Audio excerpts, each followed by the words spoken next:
People quote Luke's gospel as saying, nothing is impossible with God. And on this basis, philosophers have wasted thousands of hours on ridiculous fantasies like God creating a stone so heavy that he can't himself lift it.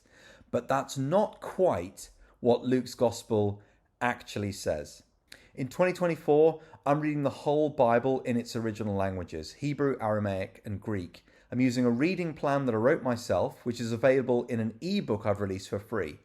I realized today that there's a mistake in the ebook, so I read today's Torah passage yesterday. I'll release a fix for that this evening. In the gospel passage today, I read the famous verse, Luke chapter 1, verse 37, which is often translated, "For nothing is impossible with God." That translation isn't wrong, but it doesn't quite mean exactly that.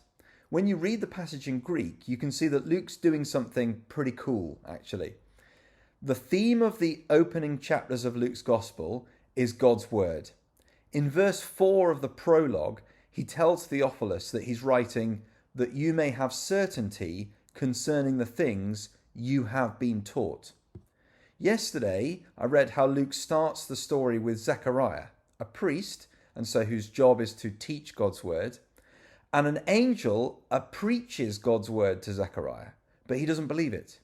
And so he's made unable to speak until the word is fulfilled. Today, an angel appears to Mary as well and preaches to her.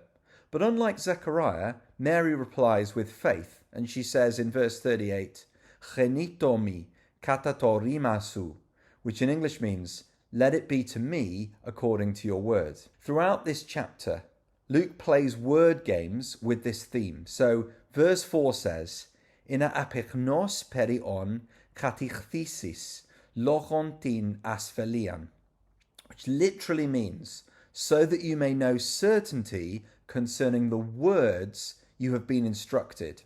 The word lochon can mean things or words. It's actually the same Greek word that John opens his gospel with, which is often translated, "In the beginning was the word." So he says, "En archi ino logos." Luke plays this same word game with another Greek word, rima, which can also mean thing or word. And he uses this word in both verse 37 and 38. So in verse 37 he writes, "Oti uch adinatisi paratu theu pan rima," since it is not impossible for God any rima, thing or word.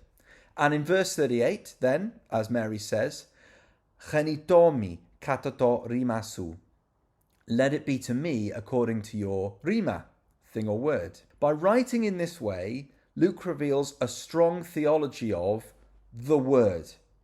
We often associate that idea with John's gospel because of his prologue, but it's no less the case for Luke.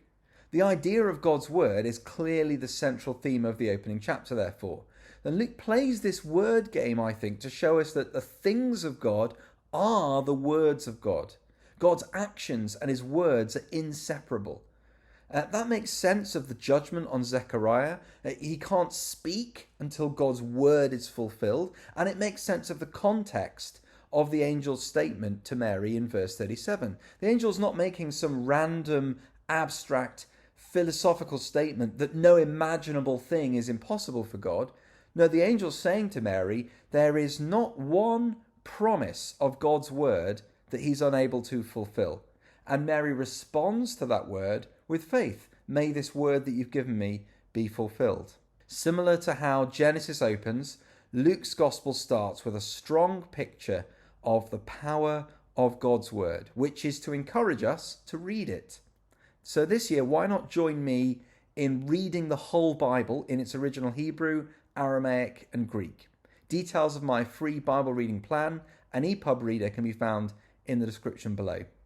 So download the reader and read with me. And if you like the video, please like the video. And if you want to follow along with my attempt to read the whole Bible in the original languages in 2024, hit subscribe and turn on notifications to get new videos as they're uploaded.